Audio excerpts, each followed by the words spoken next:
Fala pessoal, meu nome é Rodrigo, da Jornada do Whisky. Eu tô sempre aqui nas redes sociais falando de whisky, dando nota dos whiskies e tentando guiar vocês a comprar mais por menos, comprar melhor. E todo mundo sempre me pergunta como é que eu dou a nota no whisky, é uma coisa meio controversa, por assim dizer, na internet, se você já viu algum vídeo meu ou não. As pessoas não entendem e eu quero passar para vocês como é que eu faço. Isso não quer dizer que os profissionais da área fazem. Eu ainda não sou um profissional da área, eu ainda estou estudando para isso. Mas não pegue o que eu vou falar aqui achando que um jurado de um concurso, que um juiz, que até mesmo uma pessoa que trabalha na indústria faz dessa forma como eu faço. Eu vou falar para vocês como é que eu faço, para que vocês comecem a entender um pouco mais o porquê das notas, tá?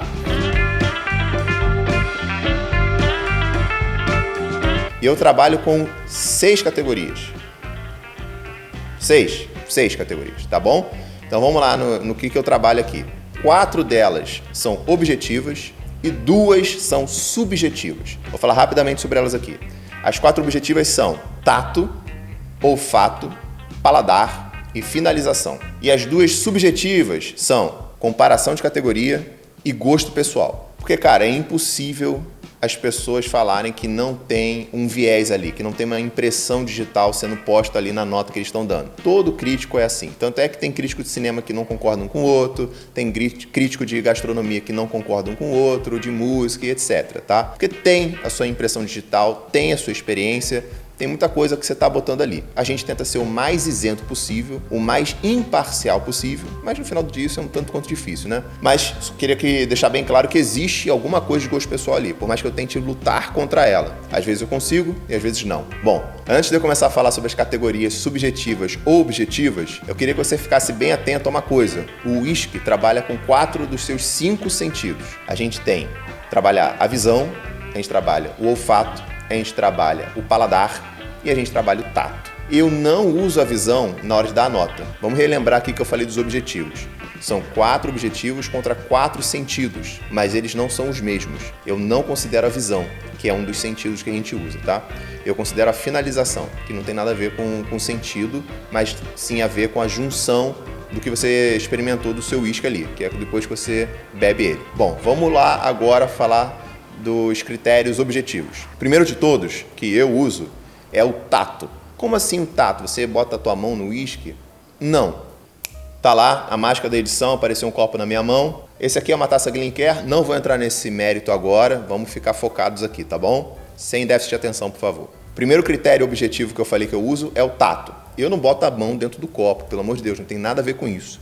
Mas o uísque tem 40% de teor alcoólico. Quando você sente o aroma dele, ó, se você chegar muito próximo,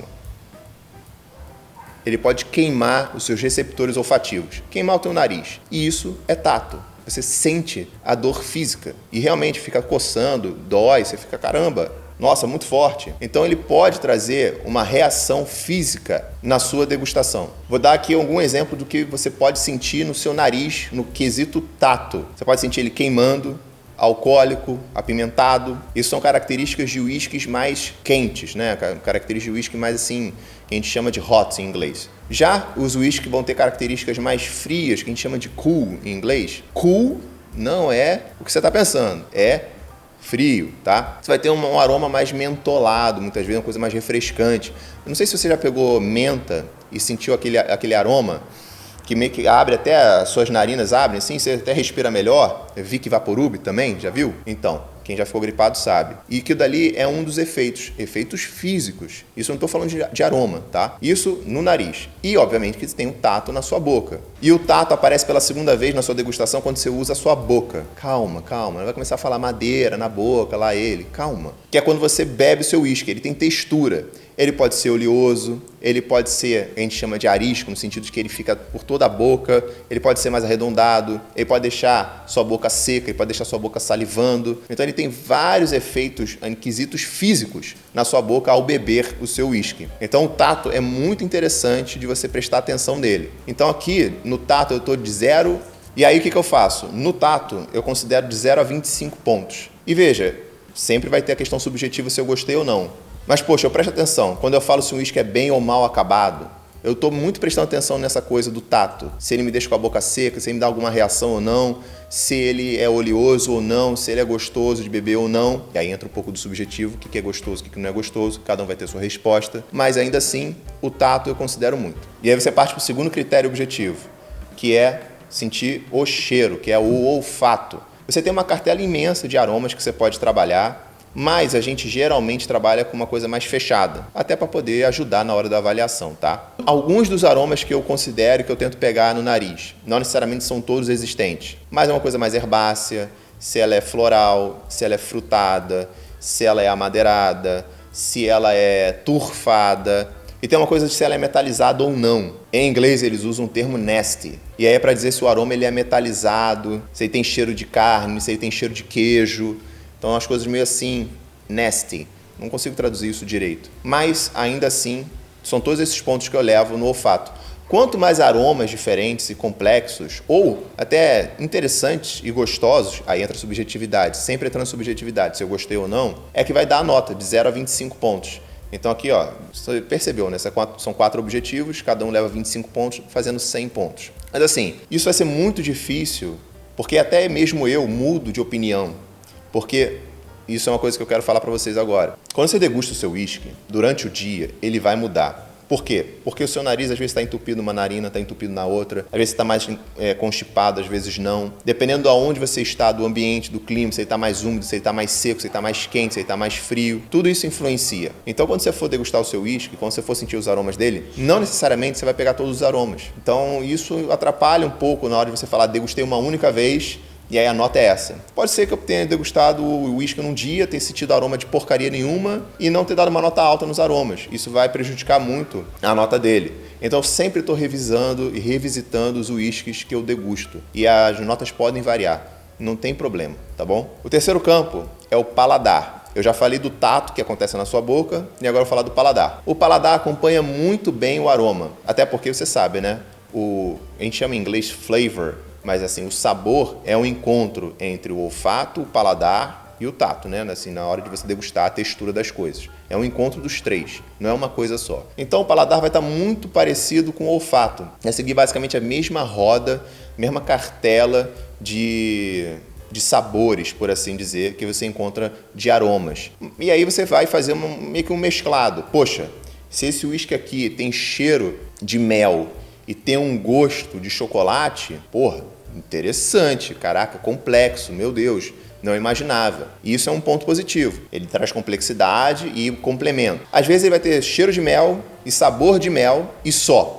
Mais nada. É um uísque que a gente... E muito provavelmente o tato dele na boca é uma porcaria também. É como se você estivesse bebendo água suja. Aí fala, cara, é um uísque simples, é um uísque sem graça, é um uísque que não entrega porcaria nenhuma. E então é um uísque que vai ter uma nota baixa. Mas, de novo, não é tão fácil de dizer aqui pra vocês quando ele vai ser nota alta e quando ele vai ser nota baixa. Vão ter vezes em que o fato dele ter o mesmo aroma e o mesmo sabor é positivo e vão ter vezes que vai ser negativo. Ter vezes que eles são diferentes e se complementam e vão ter vezes que eles são diferentes e é uma completa de uma porcaria. Então vai variar de cada caso. E a finalização tem muito a ver com tato, porque é meio que depois que você engole o seu uísque, ele vai trazer algum tipo de consequência para sua boca. Vamos botar dessa forma. Então, sua boca pode ficar dormente, seca, salivando, enfim, várias coisas podem acontecer. Mas também tem na finalização uma coisa muito crítica que eu considero, é por quanto tempo você fica com gosto de uísque na boca. Ou para você que ainda não saiu do ginásio, gosto de madeira na boca. Tem uísque que você bebe e fica aquele gosto na boca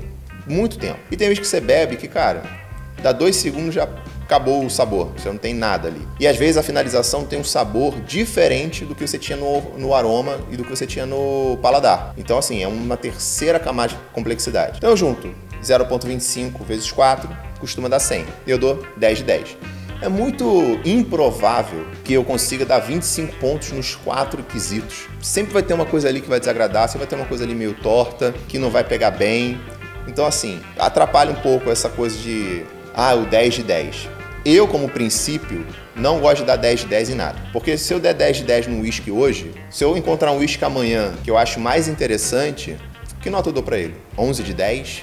12 de 10? Eu fico sem sem ferramenta de trabalho, entendeu? Eu não consigo trabalhar direito. E por princípio, eu acho que nada é perfeito, assim, é um princípio meu. Assim também como, no mínimo, eu não dou menos de 6,5. Talvez eu revise isso para 6, mas assim, eu não gosto de dar notas baixas. É uma questão de respeito, sabe? Tem muita gente envolvida na indústria do uísque, é um produto que ele leva anos para ser feito e geralmente os rótulos que a gente tem no Brasil são rótulos que vendem milhões de litros, milhares de litros. É o uísque preferido de muitas pessoas, por mais barato que ele seja, por mais que você não goste dele ou deteste ele. Então, em respeito a essas pessoas que consomem, em respeito às pessoas que trabalham, eu não gosto de dar nota 0, 4, 3. Eu acho isso meio bobo, eu acho isso que não faz muito sentido. Mas tá aí o porquê de eu nunca dar nota abaixo de 6,5 e também que eu nunca vou dar um 10 de 10. Quer dizer, talvez um dia eu dê 10 de 10, mas até hoje nunca aconteceu. E existe um último elemento subjetivo, que eu queria deixar isso muito claro aqui, mas eu vou fazer um próximo vídeo falando sobre turfa, uísque turfado. E eu vou adentrar ainda mais nesse assunto. Mas só passando bem rápido aqui, eu não gosto de comparar, e de novo eu não estou falando que os juízes de concursos, de feiras fazem isso, mas eu não gosto de comparar banana com laranja. Existe um corte de categoria no mundo dos uísques, nas avaliações, que eles são Bourbon, Centeio, Blended, Single Malt e World Whisky, é o whisky do mundo, tá? Essas categorias são bem definidas e você realmente não compara Bourbon com Centeio, Centeio com Single Malt, você não compara,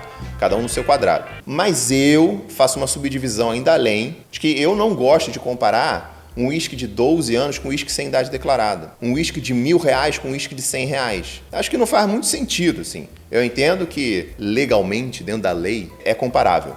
Né? Tipo, o melhor bourbon whisky do mundo, o melhor single malt do mundo. Aí você pega todos os single malts com idade, sem idade e foda-se. Mas eu faço uma subdivisão e posso estar dando uma de burro aqui e eles podem fazer essa subdivisão também. Não tem problema, podem fazer. Comenta aí se você acha que eles fazem. Mas eu gosto de trabalhar o mais fechado possível. Então eu gosto de pegar um blended whisky sem idade declarada e comparar com outros blended whisky sem idade declarada. E eu ainda vou um pouco além.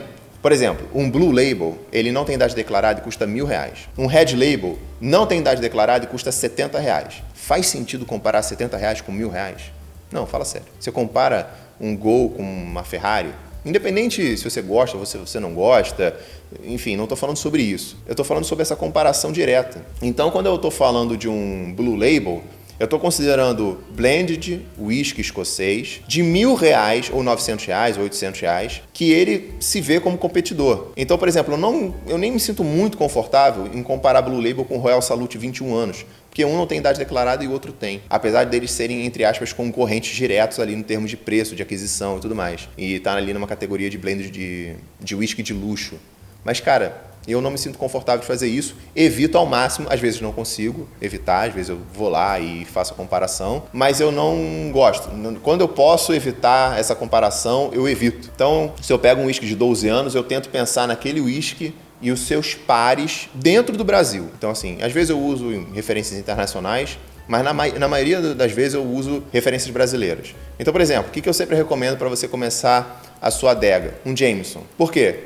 Porque dentro dos uísques sem idade declarada, para quem não bebeu abaixo de R$100, eu não vejo nada melhor do que ele.